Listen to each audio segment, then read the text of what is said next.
Stop and take in your surroundings when walking your dog or taking a hike. You might be walking over your retirement fund without even knowing it. That plain, dusty rock you kicked aside could be hiding a rough diamond or a high-grade black opal. Most people see gravel, but you need to see assets. I am going to show you how to spot the host rocks that trap gemstones long before they ever reach a display case. No expensive machinery, no permits, just eyes, intuition, and high-level geology.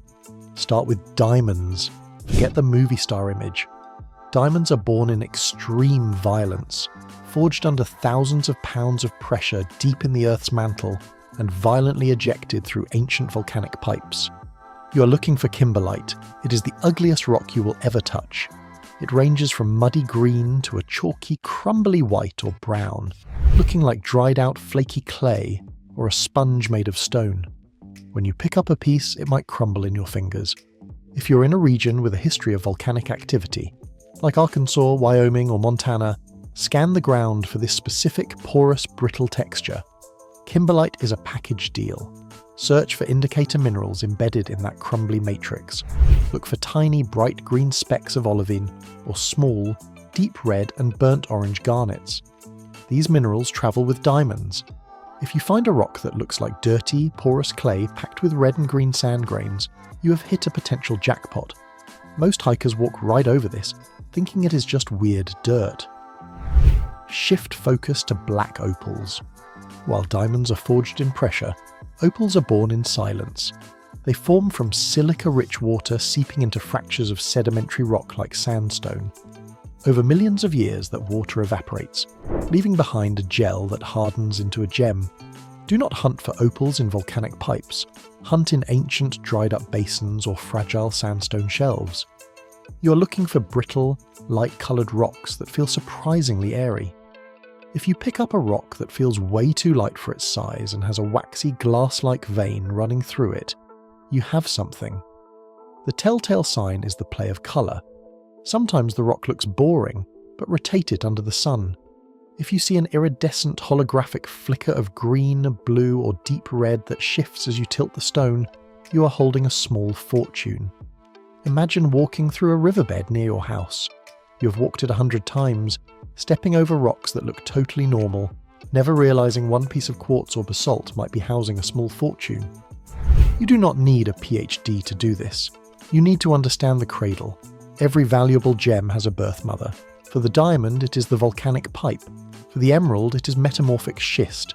For the opal, it is silica-rich sandstone. Once you know the cradle, the world changes. Rocks that look worthless become data points. Scan for texture, weight, and that subtle hint of a mineral inclusion. The dullness you see on the outside is just armour. It is the Earth's way of burying its most valuable secrets in plain sight. Start by learning the language of the landscape. Look for metamorphic zones where tectonic plates collided, buried rocks, cooked them under extreme heat, and squeezed them back to the surface. Rocks like gneiss, schist, and marble are your targets. Gneiss is a perfect example. A rough layered rock with bands that look like twisted granite. At first glance, it is a dull, weathered stone, but those bands are high-pressure zones. They are the highways where rubies and sapphires form. If you are near an old mountain range, your odds of finding a corundum-based gem skyrocket. Learn to spot the slight metallic shimmer on the surface of schist. It looks like pages in a book, flaky and brittle. People walk past this because it looks too fragile, but rubies and sapphires love that flaky matrix. They grow there because the chemistry is right and the pressure was sustained long enough for the crystal structure to perfect itself. Grab a rock that looks interesting and feel its weight. Is it heavy for its size? If it feels like it is pulling your hand down more than a standard piece of granite or limestone, you have hit an indicator. Dense rocks are usually the result of heavy mineral content. Minerals like garnet, corundum, and topaz are significantly denser than the quartz or silica making up the bulk of ordinary rocks. Carry a simple piece of quartz in your pocket. Quartz is a 7 on the Mohs scale. If your mystery rock scratches easily with a knife, it is not a gem. It is likely a soft mineral, clay, or weathered silicate. But if you take that piece of quartz and it cannot scratch your mystery stone, you are holding something truly hard. Hardness is the hallmark of value. If the rock is hard enough to resist quartz, you're dealing with a material that survived millions of years of chemical erosion. That is exactly where the precious stuff lives. Look for zones of alteration. If you find a rock with a greenish band, even if it is pale, look closer. If that band has a bit of shine, or if you can see a tiny hexagonal crystal face hidden in a fracture, use your water bottle. Wetting a stone changes how light enters the surface, cutting through the dust and allowing you to see the translucency. If a patch of the rock turns slightly see-through when wet, that is a massive red flag. Move the stone to the sunlight and tilt it to see a flash. If you see a pinpoint reflection from deep inside a crack, that is a gem. Most people destroy the value in seconds by smashing the rock into 100 pieces with a heavy swinging hammer. The shock waves ripple through the entire structure, finding the internal stress points of the crystal and shattering them. You might end up with a pile of rocks, but the gem is gone, pulverized into dust. Use a masonry hammer and a thin steel chisel. Look at the rock's geometry.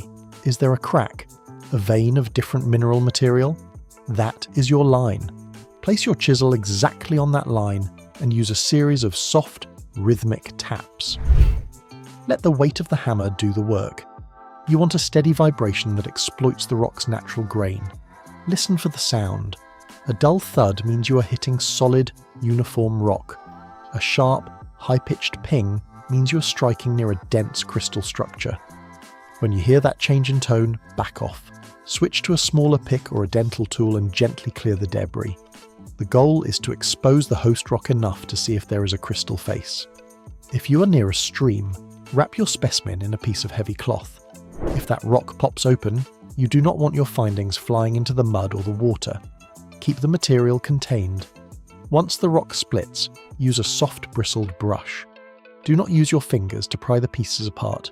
You do not know what is holding the crystal in place, and you do not want to snap a termination point or a clean edge. If you see a glimmer, leave it in the host rock. That is the most valuable state for a specimen. Collectors want to see the birth scene, the crystal in its natural environment. Track the weather. The best time to be in the field is immediately after a heavy rainstorm. Water acts as a natural cleaner, stripping away the mud and exposing fresh surfaces. A wet rock reflects light differently than a dry one. When the sun hits a damp rock, the mineral inclusions pop. The dull, dusty film is gone, and for a few hours the true nature of that rock is revealed before the mud dries. If you are hunting in a desert or an arid basin, be out there at golden hour. Low-angle light is a hunter's best friend. It casts long shadows behind every protrusion. If a crystal is poking out just a millimetre from its host rock, that low sun will cast a distinct shadow that gives it away instantly. Understand the concept of float. If you find a promising, heavy, mineral-rich rock, you are looking at a breadcrumb. Trace the path of the float back to the source. The farther you go from the primary deposit, the smaller and more weathered the rocks become. If you find a large, jagged piece of float, you're close to the source. If you find tiny, rounded, smooth pebbles, you're too far away.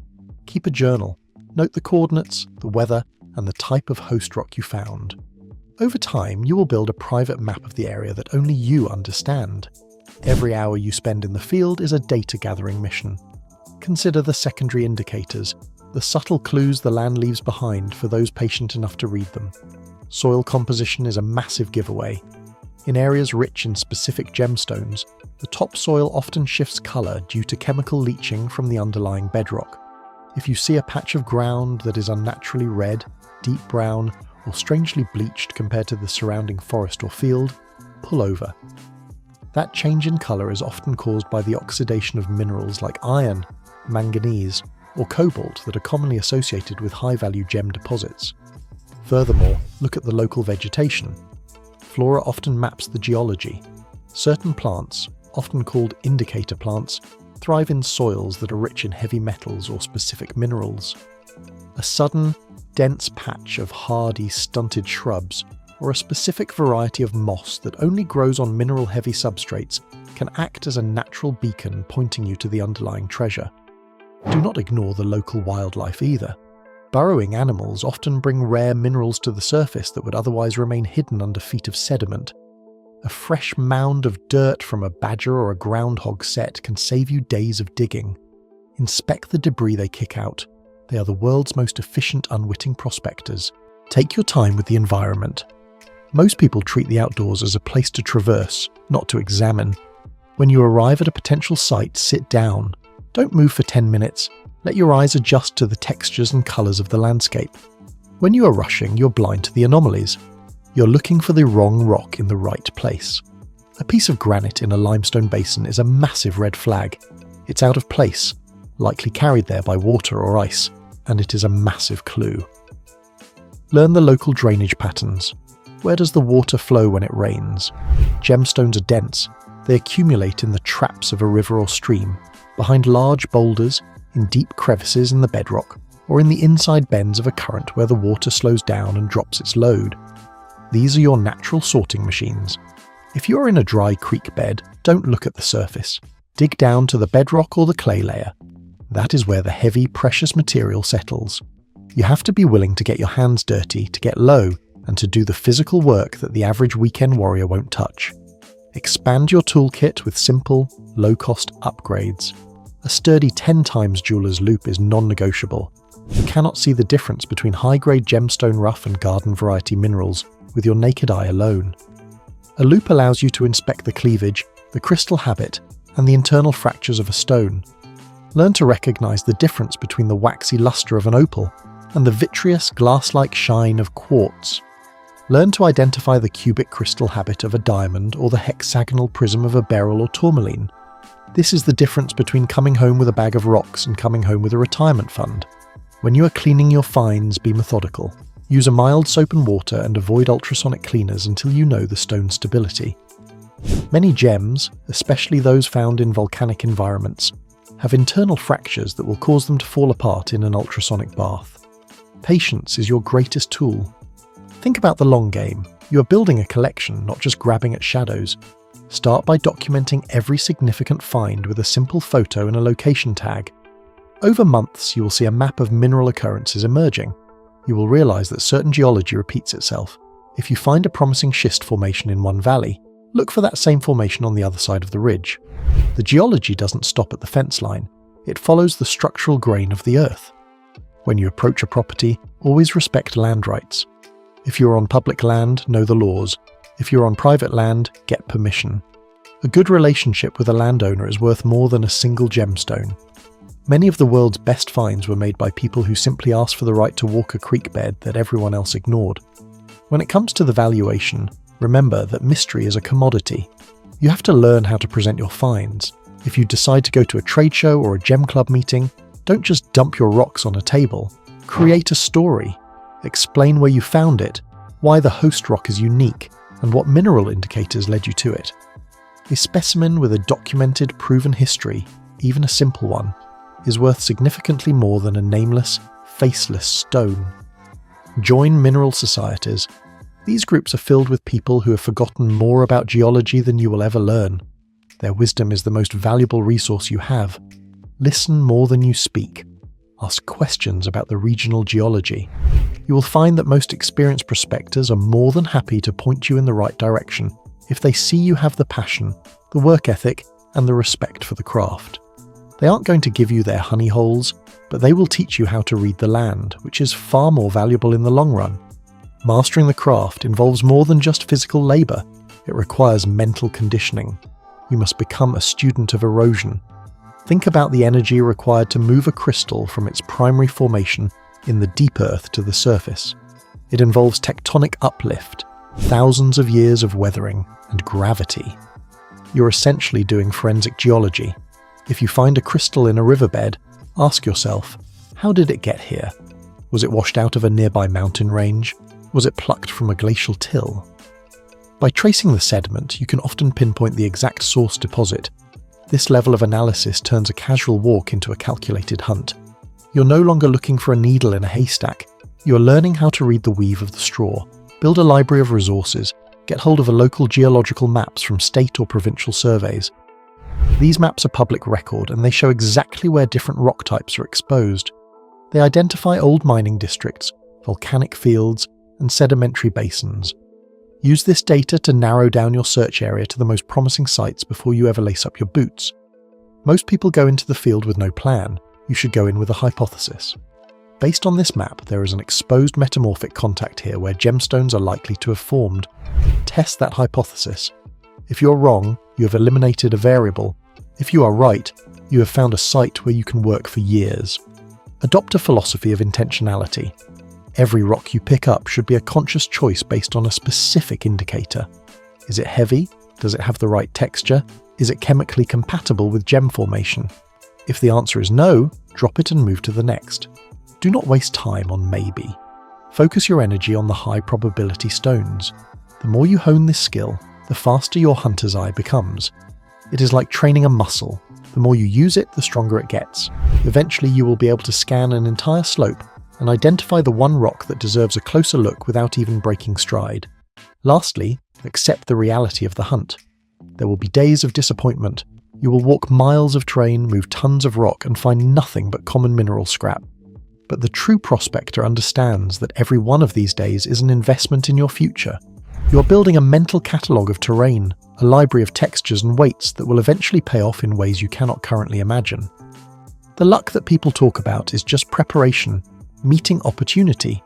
Keep your kit light, your maps ready, and your mindset sharp. The earth is hiding riches in plain sight for those who have the grit to go look for them. Do not let a boring surface fool you again. Keep your eyes low, your tools ready, and your attention high. Look for the host, trust the weight, and never underestimate the value of the ugly stone. You have the knowledge, you have the process. Now go out there and see what is actually waiting for you in the dirt. This is Carat&Coin. I'll see you in the next one.